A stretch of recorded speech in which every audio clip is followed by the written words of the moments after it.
Sir state centre కాంబినేషన్లో పార్ట్నర్షిప్లో major projects ఏం కాబోతున్నాయి రైల్వేను ఏపీ గవర్నమెంట్?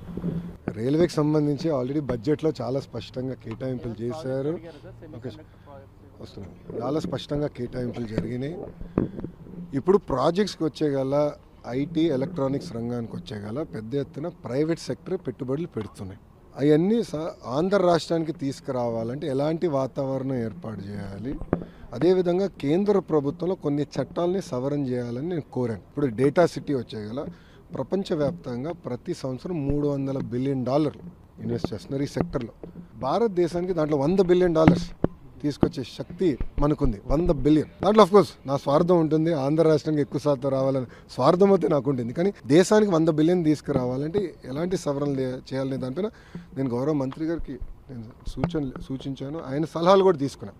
నేను అడిగిన దానిపైన చాలా ఓపెన్గా అందరు మంత్రులు కూడా ఉన్నప్పుడు చాలా మంచిగా డిబేట్ చేశాం. ఏం చేస్తే బాగుంటుందని కూడా ఆయన కూడా సలహాలు ఇచ్చారు. తిరిగి వెళ్ళిన తర్వాత కొన్ని కంకరెంట్ సబ్జెక్ట్స్లో కొన్ని మార్పులు చేర్పులు స్పీడ్ ఆఫ్ డూయింగ్ బిజినెస్ చేసేదానికి ఆయన కూడా సలహాలు ఇస్తాం జరిగింది.